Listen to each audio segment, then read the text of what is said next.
This morning, like any other, I dropped my daughter Emily off at kindergarten. She pulled my hand eagerly, running full of energy toward the school gates.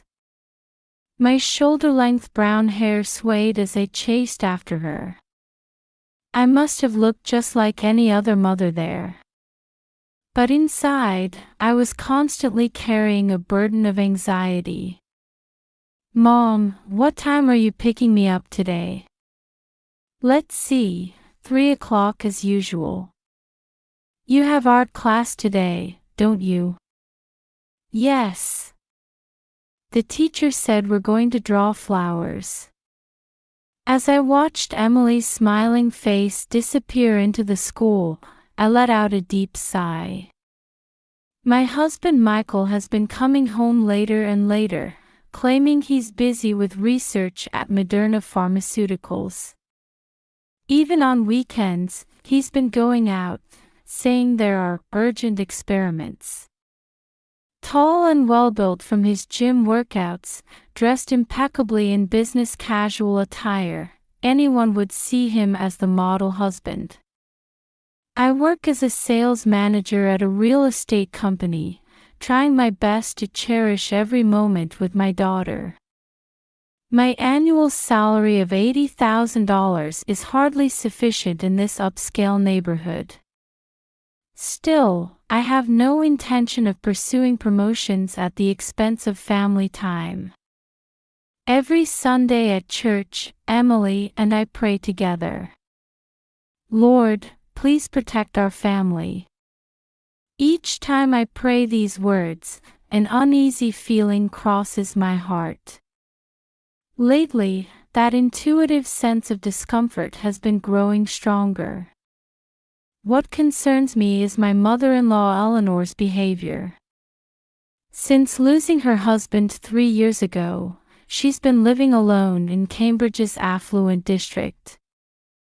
Known as the wife of a former state judge and estimated to have $2 million in assets, she still maintains considerable influence in high society. Recently, she's been dropping by 2 or 3 times a week unannounced, interfering with Emily's education and my work. Always wrapped in luxury brands with her perfectly styled gray short hair, she looks immaculate. But there's something cold in her eyes. "Olivia, you should be more active in social circles.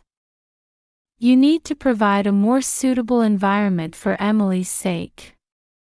I can't respond to such comments from my mother-in-law. Her values are just too different from mine. Last Sunday, we had a rare family brunch outing. Michael sat next to me, smiling gently. But somehow, that smile felt hollow. He took out his smartphone and suggested, "Let's take a family photo. I want to post it on Instagram. Show everyone how happy our family is." Those words struck me as odd. He usually shows no interest in social media at all. Lately, he's been showing signs of being rushed, as if he's being chased by something. And today is Emily's 5th birthday party. Balloons dance in the garden, and 5 candles glow on the cake. While friends gather to hand over presents, Michael and my mother-in-law are standing a bit apart, discussing something with serious expressions. The way they occasionally glance at Jessica, the young party planner, seems somehow unnatural. "Hey, Mom. Cut the cake." Emily's voice brings me back to reality, and I put on a smile. My energetic and cheerful daughter is definitely Daddy's girl. Whenever I see her cuddling up to Michael, my anxiety temporarily subsides. But deep in my chest, I could feel that anxiety steadily growing larger. I had a feeling that within this perfect family routine, some big lie was lurking. That premonition was squeezing my heart.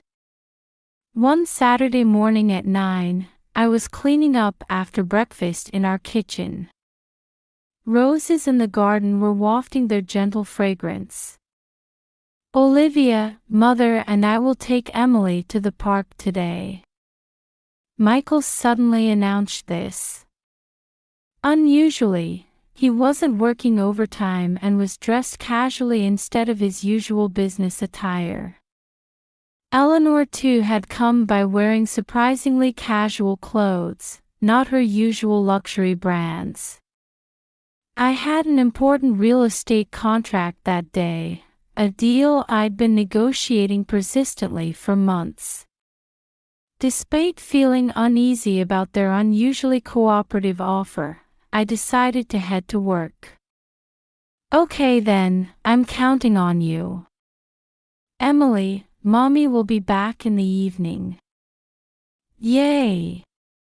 I'm so happy I get to play with Daddy and Grandma. Emily showed her innocent smile. That smile made my heart clench. Something felt wrong, but while I felt this, I couldn't explain exactly what was odd. "Take care." As I left the house, Emily waved goodbye more vigorously than usual. The contract negotiations at the office were proceeding more smoothly than expected. The elderly couple who were our clients seemed satisfied with my proposal. Then, around 2 in the afternoon, my cell phone rang. "Mrs. Thompson. This is the emergency department at Cambridge General Hospital." In that moment, I felt the blood drain from my face. "Your daughter has fallen from playground equipment and is unconscious in critical condition. Could you come immediately?" Nearly dropping my phone, I bowed deeply to my clients. "I'm terribly sorry, but my daughter has had an accident." "Go right now," my boss Jane said immediately. Having children herself, her eyes showed deep sympathy. The short distance to the parking lot felt like an eternity. My hands were shaking so much I dropped my car keys. Even my fingertips trembled as I picked them up. Even the simple act of fastening my seatbelt felt awkward. The traffic light turned red. Normally I would stop without thinking, but now I had no patience to wait. After checking both ways, I inched forward slowly. Other drivers honked their horns, but it all felt like events from a distant world. On the way to the hospital, I called Michael's cell phone multiple times, but there was no answer. Eleanor's phone wasn't connecting either. Why? Why won't they answer? By the time I parked at the hospital, cold sweat had broken out on my forehead. When I gave my daughter's name at the emergency reception, a middle-aged nurse stood up. "Mrs. Thompson, this way." I ran desperately down the long white hallway. The smell of disinfectant stung my nose. The treatment room doors lined up on both sides seemed to stand like accusations against me. "Room 205. The moment I heard those words, laughter echoed from ahead. A woman's clear laughter and a man's deep chuckle. Familiar silhouettes emerged from the room. Suddenly, a middle-aged doctor blocked my path. "Please don't enter the room right now." "Why?" "My daughter is." At this moment, the doctor pointed down the hallway. There, an unbelievable scene was unfolding. Eleanor and Michael were laughing as if they'd just heard an amusing joke. Their laughter echoed eerily through the quiet hallway. I could see the medical staff around them wearing expressions twisted with confusion. My legs began to shake. I felt strength draining from my knees. As I leaned against the wall, fighting deep dizziness and nausea, I overheard a passing nurse's muttered words. "Strange, a fall from that height shouldn't cause injuries this severe." Those words pierced my heart like a sharp blade. 20 minutes later, when I was finally allowed into the room, both of them were gone. "I'm going to buy some coffee." I vaguely watched my husband's back as he left with those words. By the four-stand, a nurse was carefully checking the medication levels. Emily lay sleeping in the bed, her face as peaceful as an angel. "It's a miraculous recovery." Dr. Brown said this while looking down at her chart. 2 days after the accident, Emily regained consciousness. But something was off. There was something unsettling about the edges of the doctor's words. However, we can't identify the cause of the internal organ damage. These symptoms are unusual for a typical fall accident. At those words, my heart began to race. Michael was absent due to work commitments. Eleanor claimed she had important business and wasn't showing her face. Olivia. The voice in the hallway came from Mary Walker, my childhood friend. She's worked as a nurse at Cambridge General Hospital for over 10 years. "I need to talk to you. Shall we have tea in the hospital's backyard?" The May weather was pleasant, and around us on the courtyard bench, patients in rehabilitation were enjoying slow walks. "Actually, yesterday I overheard something concerning." Mary looked around before continuing in a lowered voice. "Your husband and his mother were talking in front of the pharmacy. They were exchanging medical terminology. What particularly caught my attention was the phrase microdosing. And..." She hesitated for a moment. "They mentioned the name Jessica. They said things are going well with her." Jessica. The party planner from Emily's birthday party. The name that had been frequently appearing on Michael's phone lately. That's not all. Mary pulled a piece of paper from her wallet. "This is a copy of the pharmacy duty roster. On the day of the accident, someone who shouldn't normally work on holidays was here. And what's more, that person is apparently your husband's subordinate." My hands trembled. The evidence was slowly piling up. But still, nothing decisive.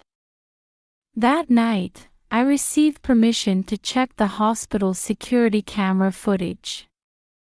Emily's attending physician had understood my concerns. The security room monitor showed footage from the day of the accident.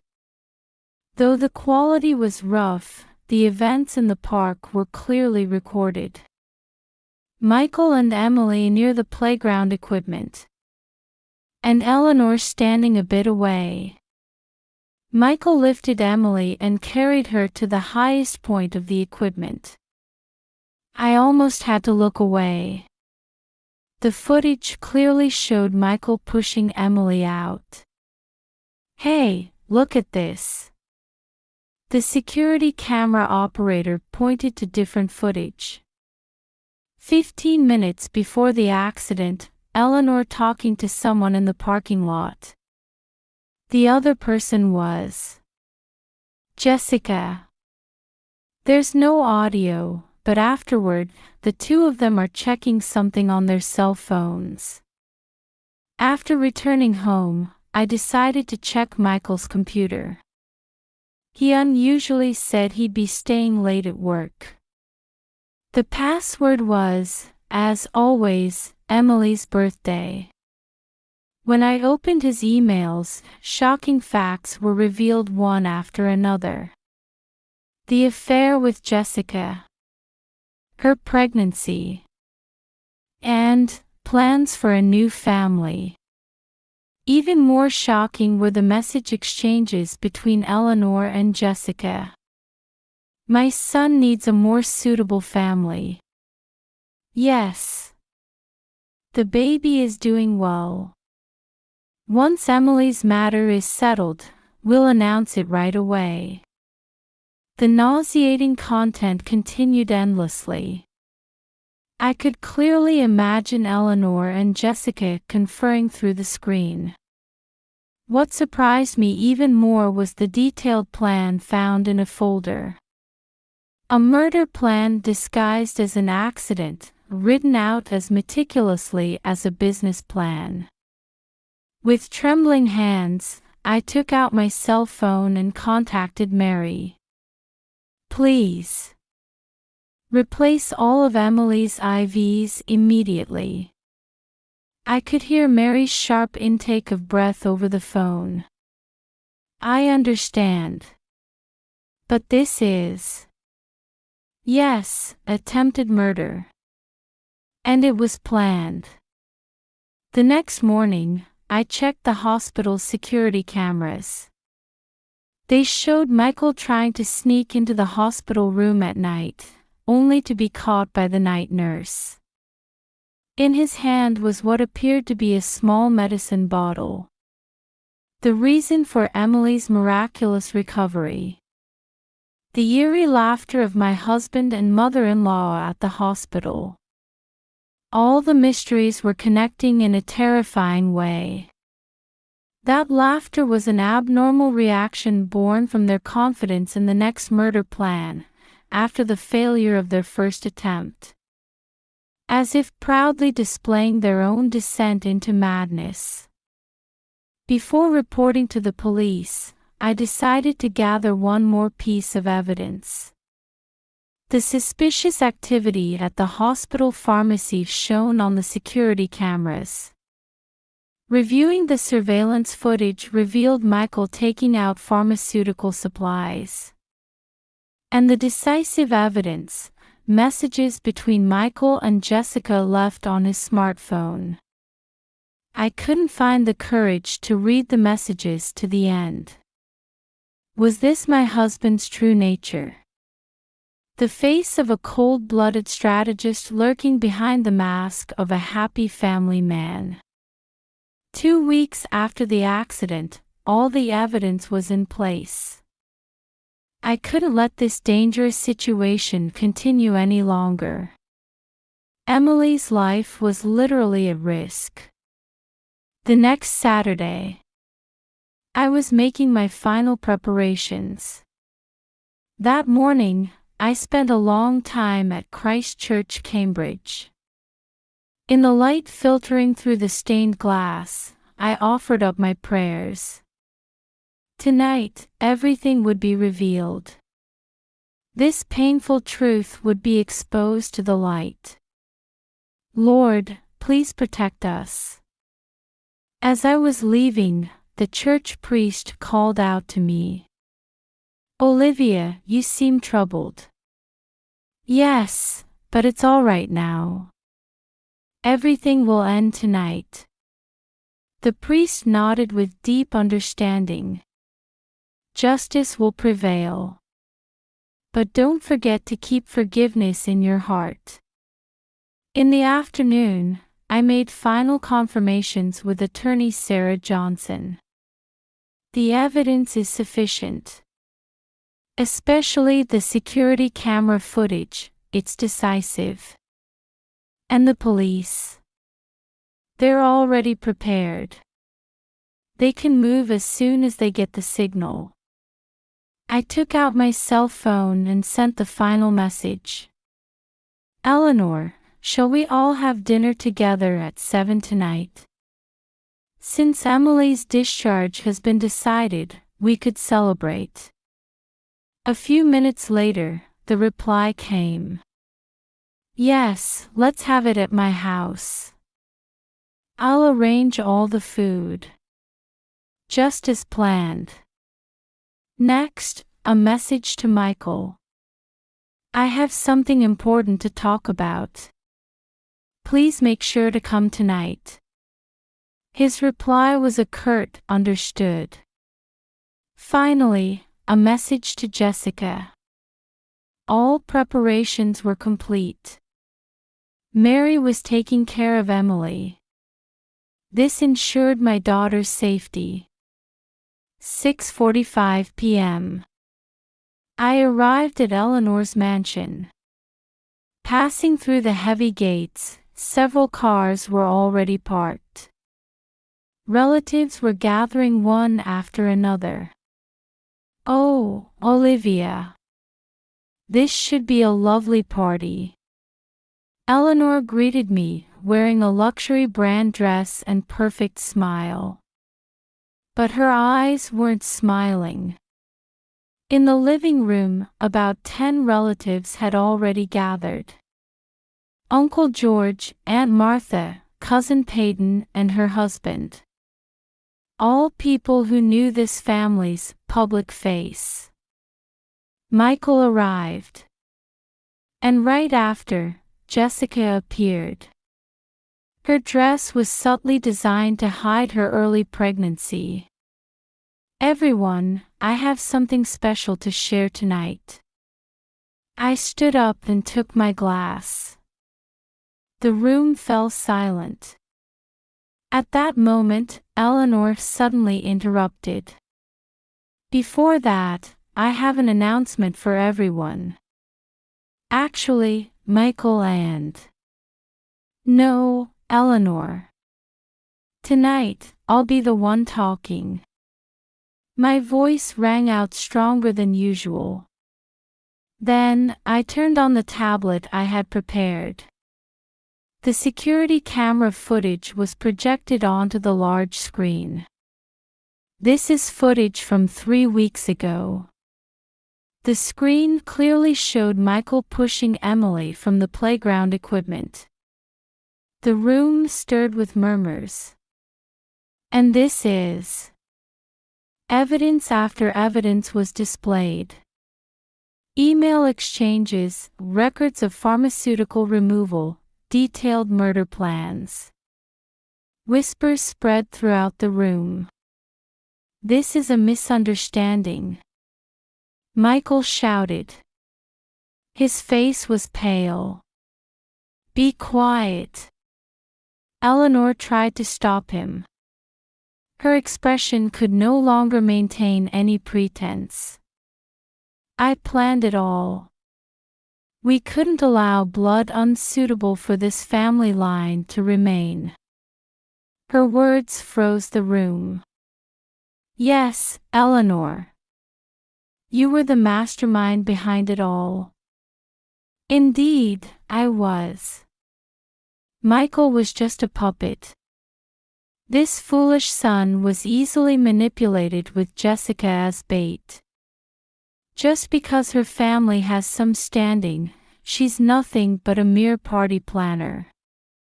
Jessica broke down in tears. At her reaction, Michael showed a moment of disturbance. The police have been notified. The moment I announced this, police officers entered through both the front and back doors. Michael Thompson, Eleanor Thompson, you are under arrest for attempted murder. The two were handcuffed. Jessica would also accompany the police for questioning.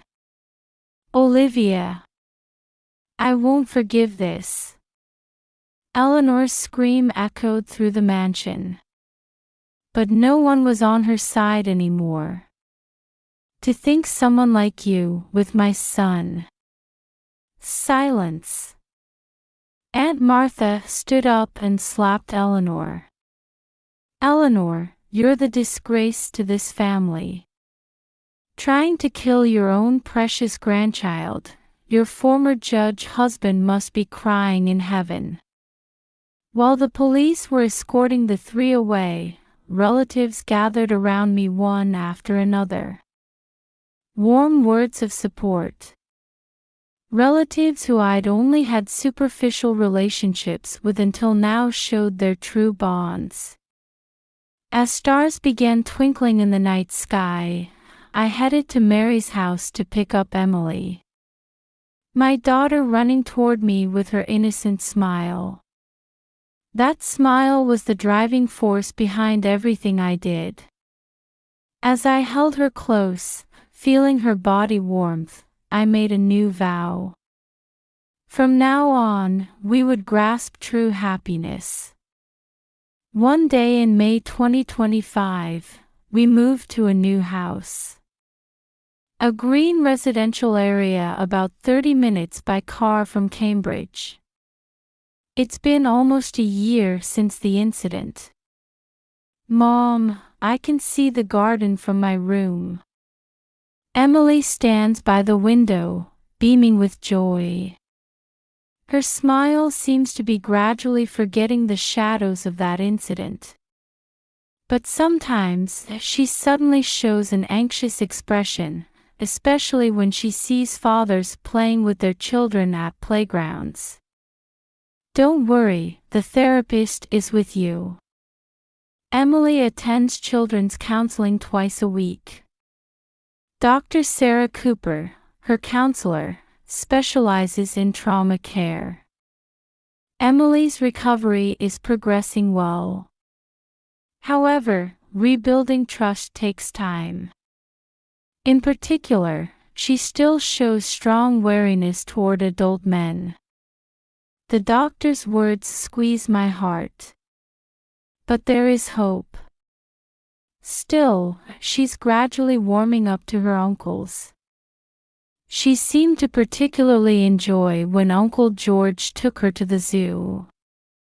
Indeed, the support from our relatives has been a great source of encouragement. Since that night, everyone has accepted us as true family. Aunt Martha brings homemade food every weekend. Cousin Peyton helped me find a new job. I'm now working as a branch manager at a Boston real estate company with a more flexible work schedule. Olivia, you're a strong woman. But don't try to shoulder everything alone. The women's group at church has also been a great support. The tea gatherings after Sunday Mass are healing times for my soul. God always brings light after trials. Those words have encouraged me countless times. The trial finally ended yesterday. Michael received a 15-year prison sentence. He was found guilty of attempted murder, assault, and evidence tampering. Until the end, he maintained that everything was under his mother's instructions. The defendant committed the grave crime of attempting to murder his own daughter. Moreover, the crime showed extensive planning, including misusing his position at the pharmaceutical company to obtain drugs. The judge's stern words resonated through the courtroom. Eleanor received a 10-year prison sentence. She was found guilty of conspiracy and evidence tampering. The defendant used her social position to orchestrate the crime and has shown absolutely no remorse. Indeed, Eleanor maintained her arrogant attitude until the end. Everything I did was for the family. I'm disappointed in this foolish judge who can't understand even this much. Her words drew sighs from the gallery. Jessica received a suspended sentence. She had turned herself in immediately after the incident and fully cooperated with the investigation, which worked in her favor. While the defendant was an accomplice, she has shown genuine remorse. Furthermore, considering her significant contribution to uncovering the truth of the case, her pregnancy had already ended. She had miscarried due to the stress following the incident. And now, the fates of the former perpetrators are becoming clear one by one. I heard that Michael has developed depression in prison. No one visits him. Life in solitary confinement seems to be steadily eating away at his mental state. Your son's condition is quite serious, read the letter from the prison doctor.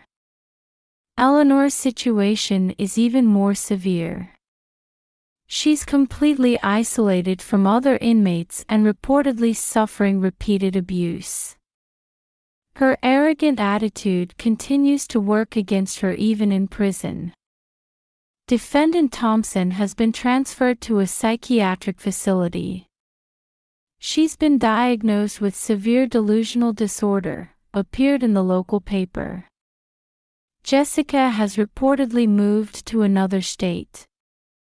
Disowned by her family and stripped of her party planner certification, rumor has it she's now working at a small cafe. We won't think about those people anymore. I tell Emily this every night. And I tell myself the same. In our new house's garden, we've made a small flower bed. Emily and I planted tulip bulbs together. When spring comes, beautiful flowers will bloom. While tending the soil with my daughter, I quietly pray. May straight and true love grow again in this child's heart. And may warm light shine upon our new life together. Hey Mom, can I play with the neighbor's kid? Emily runs up to me, her eyes sparkling as she starts talking about her new friend. In that innocent smile, I find hope. Surely we can overcome this trial and grasp true happiness. After all, God is certainly watching over us.